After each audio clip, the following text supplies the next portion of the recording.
A coragem não é uma coisa que existe onde não existe medo. A coragem é uma coisa que existe ao lado do medo. Senão, não existe coragem. Tem um filme que fala de coragem, talvez alguns de vocês já tenham visto aqui, que é um filme sobre a Segunda Guerra Mundial, Cruz de Ferro. Tem um personagem no filme, que é um sujeito que vem de uma linhagem rica, nobre, na Segunda Guerra, e que ele quer muito ganhar a Cruz de Ferro. Então ele pede para ser transferido para a frente russa, onde tem muita Cruz de Ferro, porque os alemães estão levando ao pau na frente russa. Só que ele é um cara medroso. Então ele fica atrás, dentro lá junto com os generais, mandando os caras irem para frente, né? Só que ele quer ganhar a Cruz de Ferro, então ele fica estressado o tempo inteiro para inventar, fingir alguma situação onde pareça que ele é corajoso, mas na realidade ele não é. Enquanto tem um personagem lá, que é um cabo, que na realidade ganha um monte de Cruz de Ferro e normalmente faz o que todo mundo faz quando é corajoso, joga tudo na gaveta. Não anda com ela no peito, joga na gaveta. E aí no final do filme, quando os russos invadem o acampamento alemão, o coronel, que já está de saco cheio daquele capitãozinho covarde, pega o cara pela gola, na hora que está chegando o exército russo, ele pega o capitãozinho, joga na frente dos soldados russos e fala, é aí que nasce a Cruz de Ferro. Quer dizer, se ele não conseguir controlar o terror que ele tem, com razão, o problema não é ter medo. Ter medo é um fato inexorável. Ainda mais quando você é alemão na Segunda Guerra diante do exército russo. Você tem que ter medo mesmo, né? Mas o problema não é ter medo. O problema é você conseguir ter medo e encarar o russo no olho. É por isso que, na realidade, a gente admira os heróis. Porque, no fundo, as pessoas sonham em ser heróis. E como é que você sonha em ser herói? É quando em cada minuto da sua vida você tem a impressão de que outro fracassaria e você ali não fracassou. E tem uma coisa que é, como diria o Nelson Rodrigues, batata. Uma coisa que é batata. É assim, por mais mentiroso que a gente seja, todo mundo sabe reconhecer alguém que está tendo coragem. Você pode nem dizer para a pessoa para não deixar ela com um ego desse tamanho. Ou para não deixar você com um ego desse tamanho, que é normalmente o que é mais importante. Você pode nem reconhecer, né? Mas todo mundo, no fundo do coração, sabe quando está diante de alguém que é corajoso. E esse alguém que é corajoso a gente não está falando aqui de enfrentar leões ou exércitos russos. A gente está falando, às vezes, simplesmente de como sobreviver a uma pressão no emprego, por exemplo. E tem uma coisa mais característica ainda da experiência do heroísmo, que é a seguinte, é que a experiência fundamental do heroísmo, ela não pede plateia. O herói que quer ser herói para que as pessoas saibam que ele é herói, na realidade não é um herói. Ele é um narcisista. E o que caracteriza o narcisista na clínica freudiana? Eu não estou falando daquele mito, não é só aquele mito lá do cara que se apaixona por si mesmo e morre. O narcisista é aquele que tem um ego tão fraco, tão fraco, tão fraco, tão fraco, que depende do olhar do outro o tempo todo. E onde é que está o medo aí? O medo aí está em que você não seja visto o tempo todo, não seja reconhecido, não seja olhado, não seja amado. Quanto mais você depende desse tipo de experiência, mais você está jogado na desestrutura de uma experiência narcísica. E, bom, a gente vive claramente numa estrutura de cultura bastante narcísica que você tem que ser visto o tempo todo. Esses heroísmos, a gente não precisa pensar só na Cruz de Ferro. Esse heroísmo, ele pode aparecer na capacidade que você tem de viver sem precisar que a cada momento da sua vida tenha alguém que diga para você, muito bem, você conseguiu. Você consiga passar de um dia para o outro sem ter que ter alguém no seu lado dizendo você fez a coisa certa. Porque às vezes o mais difícil é justamente você saber que está fazendo a coisa certa. Eu vejo muita gente falando sobre casamento com um medo de ficar sozinho, um medo da solidão, um medo de chegar lá na frente e você não ter um filho para cuidar de você, de não ter um companheiro, de não ter um parceiro, mesmo que isso te custe muita paciência, muito... Tudo que é feito para durar custa paciência, né? Se você quiser que uma coisa dure, você tem que ter paciência. Seja casamento, seja parceria em business. Ou aquilo que o filósofo alemão Hegel chamava paciência do conceito. Leva tempo para você conseguir fazer alguma coisa sólida. Agora, não resta dúvida que quando você é mais jovem é mais fácil ficar só. Sim. Eu digo mais fácil ficar só no sentido de que você nunca está só, na verdade. Porque tem as amizades, a balada. Tem uma coisa muito característica também na juventude, que é o seguinte: como você conhece poucas pessoas pela idade, eu quero dizer, e tem poucas experiências de vida, a tendência é que você acha tudo muito interessante. Que tudo é novidade. Depois de um certo tempo, você começa a achar que só tem uns 3 tipos de pessoa no mundo, certo? E uns 4, 5 roteiros. Então, assomado a problemas de saúde, diminuição da vida ativa social. Então, de fato, fica muitas vezes mais difícil estar só depois de uma certa idade do que quando você é jovem. Filhos também é a mesma coisa, só que hoje, normalmente, o que se faz é colocar os pais mais idosos em casa de repouso. Sim. Porque quem tomava conta dos pais normalmente eram as filhas. E agora as filhas têm carreira profissional. Elas não querem tomar conta dos pais. E você falou isso que hoje as pessoas avaliam, né? Se é interessante muito pelo projeto de carreira profissional delas. E aí, isso até, inclusive, na galera mais jovem, assim, isso é muito frequente, de, pô, não vou namorar. Isso é, inclusive, até um dilema meu, assim, de não vou namorar. Cuidado, precisa não se queimar com ninguém falando disso. Ah, né? não, mas aí... Eu digo se queimar com a namorada. Não, mas já não tem. Tá bom. Assim, por que eu vou, talvez, dividir a minha energia aqui no relacionamento se hoje eu tô focado em construir um plano de carreira? Então, as pessoas, tanto no casamento quanto no namoro, independente da fase, estão muito com esse projeto de vida profissional. Por que a gente ainda não consegue conciliar as duas coisas de forma mais harmoniosa? Assim? Por que se choca tanto essa coisa de ser bem-sucedido profissionalmente e ter um relacionamento legal? Porque essa história de ser bem-sucedido profissionalmente é uma coisa razoavelmente nova para a maioria das pessoas. Essa ideia que a tua geração e antes de você já tem... Você está com que idade, Lucas? 27. Então, essa ideia de montar um plano de vida é uma ideia razoavelmente recente. Uhum. De fato, os jovens têm uma certa obsessão com metas e métricas. E a verdade dos fatos é que normalmente os planos dão errado. É uma das coisas que você aprende ao longo da vida. Uma parte dá certo, uma parte dá errado. Quanta gente frustrada agora assistindo, falando, meu Deus, achei que ia dar tudo certo. Mas nunca dá tudo certo, nunca dá tudo certo, né?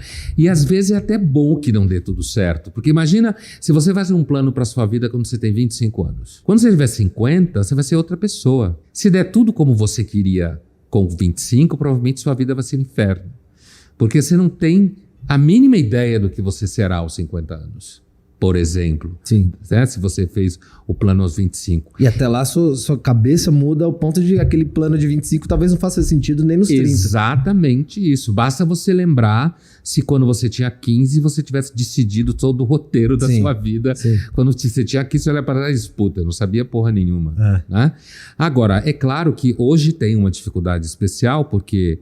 Como muita gente tem plano de carreira, tanto meninos quanto meninas, e a carreira é alguma coisa mais segura de você investir, apesar de não ser garantido, você sente que tem as variáveis mais na sua mão. Quando você introduz uma outra pessoa na equação, a outra pessoa, ela traz variáveis que você necessariamente não controla. E se você controlar tudo, vai dar pau. Sim. Vai ser ruim. Então, muita gente entende que é melhor você investir na vida profissional. Se você se der bem, seguramente você vai ter sexo, é muito mais fácil. Você vai ter amigos, você vai viajar. E aí o que se pensa é assim, quando eu estiver lá pelos 35, aí quem sabe eu vou casar, quem sabe ter um filho. Não fala que isso é ruim, pelo amor de Deus, né? que é isso que tá na minha cabeça. Não fala que isso é ruim, pelo amor de Deus. Não, eu não estou dizendo que isso é ruim, eu só estou lendo os seus pensamentos. Sim. Na verdade, não estou lendo pensamento porra nenhuma, só porque isso é estatístico. Sim. Certo? Então é assim que se pensa. As meninas têm uma variável que complica, que é a questão da gravidez. Sim, né? Tenho até certa idade para poder ter a janela orbital, que começa a ansiedade lá pelos 27, 26, e aí tem um horizonte assim até 37, 38. É claro que todo mundo diz, hoje você pode ficar grávida e ter filho quando você quiser. É mentira.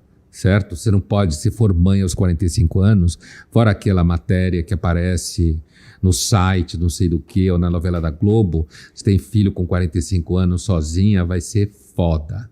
Primeiro porque o moleque não vai dormir de noite e você não vai ter saúde, certo? Quanto mais jovem se é, biologicamente é mais fácil se ser pai e mãe. Mas isso que você está planejando é a ideia geral hoje, né? Sim, tô na média aí com a galera. Você tá na estatística. É legal você falou que a gente foca na carreira porque depende muito mais da gente e talvez no relacionamento você já fica muito mais à mercê do outro. Aí é um conflito. E da carreira do outro. E da carreira do outro, da vontade do outro, que se o outro tem vontade de ter carreira também, né? Que tem muito isso.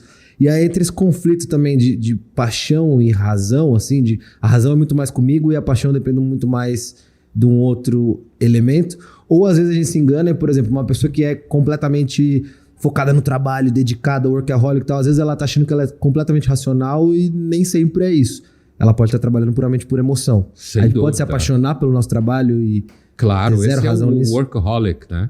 É claro que você trabalhar no que você gosta, você ter paixão pelo que você faz, é muito bom. E normalmente, dependendo do que você faz, atrai dinheiro. Porque dinheiro você não pode nem tratar muito mal, nem tem que babar muito em cima dele. Então, quando você faz o que você gosta, a chance, e se for uma atividade que dá para agregar valor econômico, você normalmente dá mais certo do que se você odeia o que você faz. E hoje em dia a gente passa a maior parte do tempo trabalhando, né? Normal que se procure um trabalho que esteja vinculado a alguma forma de tesão. Sim. Né? Eu acho que é racional pensar assim, me parece. Agora, é claro que paixão, você sabe, paixão, a palavra pathos do grego, da onde vem a palavra paixão, é a mesma palavra que dá na palavra patologia, estudo dos processos mórbidos em medicina.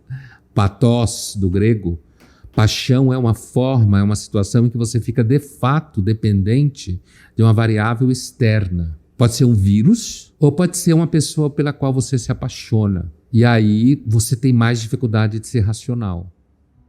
O que é a morte para você como filósofo? Beni, assim, e por incrível que pareça, eu raramente penso na morte. É evidente, quando morre alguém muito próximo, eu penso na morte, mas eu vivo de uma forma completamente meio tomado pelas coisas que eu faço. Eu sou uma pessoa bastante passional, apesar de filósofo. Eu não acho que são ideias que nos conduzem, acho que são paixões. Então eu não penso normalmente na morte. Apesar de que, quando eu estava no primeiro ano de medicina, eu tive um professor, Harry Lenzi, de imunologia, e eu morava em Salvador, eu fazia Universidade Federal da Bahia na época, e eu lembro que a gente estava discutindo casos hipotéticos de pacientes terminais de doença autoimune, e eu levantei a mão e perguntei para ele: professor, como que um paciente se vê diante do fato, um paciente terminal se vê diante do fato que ele está indo em direção ao nada? E o professor virou para mim e falou: o senhor está na aula errada. Essa é uma aula de medicina, o senhor devia estar na faculdade de filosofia. Isso foi no primeiro ano. Isso ficou na minha casa. Fui morar no kibbutz 1 ano, chutei o balde, tranquei a faculdade. Você catou laranja? Catei laranja, trabalhei com cebola, cuidei de vaca, carreguei frango, no lul, trabalhei... Eu fiz um monte de coisa no kibbutz. Fiz ascaiá, puxei cano, como se fala, com trator. Então, só para terminar essa coisa da morte, assim, eu disse isso porque é claro que o filósofo está sempre pensando em assuntos a ver com a morte.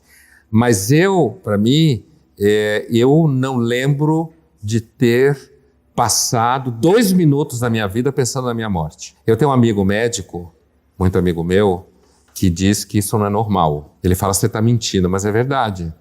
Eu sou absolutamente tomado pelo dia a dia, pelas coisas que eu faço, envolvido. Talvez, sei lá, um dia, se eu tiver alguma doença, eu nunca tive nenhuma doença assim. Então, eu acho que eu dei sorte até hoje. Você não se lembra, durante a sua vida, de ter tido medo de morrer? Então, eu já tive medo de morrer quando eu lembro, por exemplo, quando meus 2 filhos nasceram. Eu tive medo de morrer porque eu tive medo de que eu morresse e largasse eles sozinhos no mundo. Lembro claramente. As 2 primeiras noites em que eles estavam no planeta, certo? Eu lembro de passar a noite em claro, dizendo: putz, primeiro o primeiro, depois a segunda, quer dizer, 2 filhos. Então, putz, agora ferrou, quer dizer, agora eu vou ter que ser sério, vou ter que ser responsável por gente. E aí me veio o medo de morrer. E se me acontecer alguma coisa? E se eu morrer? E assim, é claro que normalmente, em momentos assim, em que eu pensei... Eu acho que isso também me acontece, Beni, porque eu nunca tive nada grave. Então, eu nunca fui internado, E eu não tenho nada grave, assim, faço o exame, eu dei sorte até hoje. Então, talvez isso seja o motivo de eu nunca ter me dobrado sobre essa questão. Mas eu penso na minha morte normalmente como uma espécie de estraga-prazeres que ia me tirar das coisas que eu gosto, né? E aí é que o Epicuro fala, quer dizer, o Epicuro falava para os alunos dele que não há por que temer a morte, porque quando você está, ela não está, e quando ela está, você não está. Então, é um argumento que funciona mais ou menos, porque normalmente as pessoas têm medo da morte antes, né? Eu acho que essa tendência praticamente cognitiva de você simplificar o mundo a partir de caricaturas, acho que isso é uma tendência profunda em nós mesmo. Não só em relação à velhice, né? Essas caricaturas que algumas pessoas às vezes chamam de preconceitos, né? O médico é assim, advogado é assado, né? Alguém conta uma história, é advogado? Só podia ser advogado, né? Então, esse processo de simplificação da realidade, eu suspeito, inclusive, que ele possa ter algum valor evolucionário, já que ele é tão profundo em nós, né? Assim como a violência, seguramente, né? A violência tem muitos estudos, eu gosto muito de darwinismo, eu sempre gostei de biologia, né? Então, e eu leio sobre darwinismo, sobre chimpanzés, e é muito impressionante como a gente é parecido com eles, inclusive geneticamente, né? Incrivelmente, e como eles têm comportamentos, eles são uma espécie de time machine, como falam os estudiosos deles, uma espécie de máquina do tempo para a gente entender como seria nossos ancestrais, os últimos 5 milhões de anos e tal. Eu dou esse exemplo porque eles falam isso em relação à violência da espécie, sapiens, mas também eu acho que esse processo de caricatura, que você chamou de caricatura, quer dizer, isso parece facilitar a comunicação, o entendimento, as relações. Então, aí você pode degenerar para caricaturas que são extremamente preconceituosas, ou você pode degenerar para caricaturas que são tidas como positivas. Eu acho que hoje há um trabalho específico pela incidência da ciência, do marketing como modo de narrativa do mundo, que a gente vive isso hoje, por causa do capitalismo, uma série de coisas.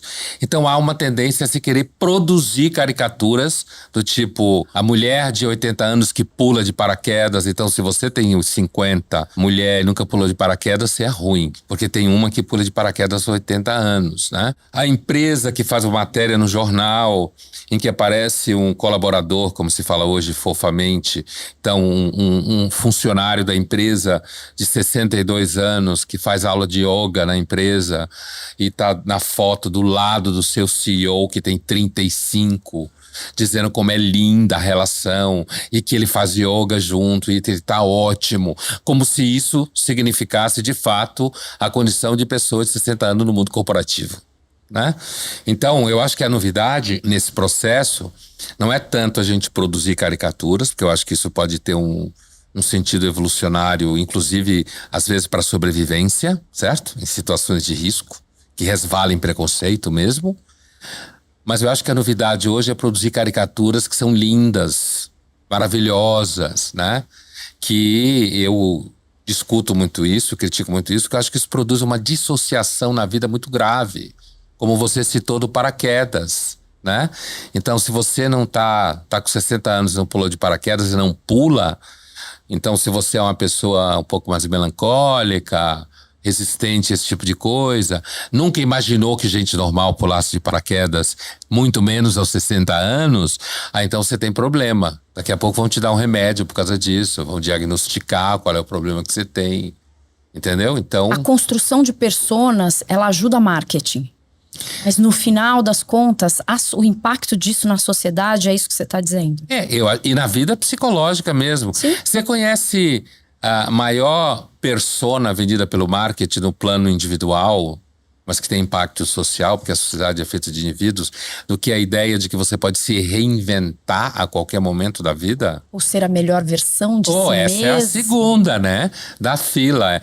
Você pode fazer a melhor versão de si mesmo. Nossa. É claro que existem pessoas que conseguem fazer coisas na vida que a maioria não consegue, né? E que pode, de repente, dar giros na vida, às vezes por conta de muito sofrimento.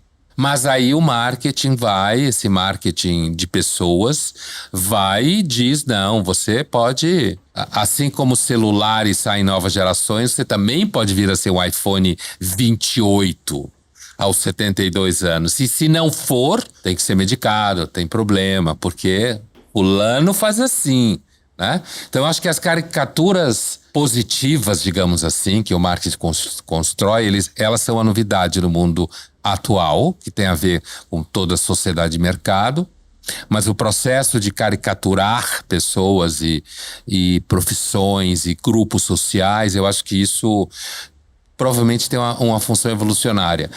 Eu sou muito interessado pelo darwinismo e pela teoria da evolução, não porque eu quero encher o saco dos criacionistas, não é por isso, né?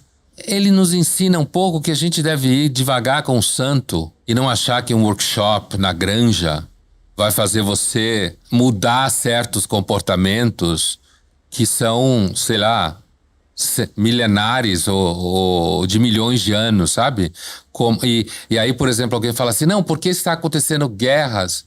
As pessoas ainda se matam. Não estou dizendo que isso é bonito, a gente tem que fazer disclaimers hoje o tempo inteiro. É assim, as pessoas sempre se mataram, sempre fizeram guerra. Os chimpanzés invadem territórios de outros grupos, matam, roubam fêmeas. Não é dizer que isso é bonito, é dizer assim, olha, acorda, porque você lê um livro de autoajuda e chegou à conclusão que educação pode tudo, não é bem assim, sabe? Que você pode simplesmente transformar tudo pelo exercício da razão. A razão, inclusive, às vezes pode dar muito ruim. Muito ruim. Assim, se ela não dormir um pouco, como suspeitava o Walter Benjamin, se ela ficar em vigília o tempo inteiro, ela pode produzir monstros. Como produziu no século XX, entre outros.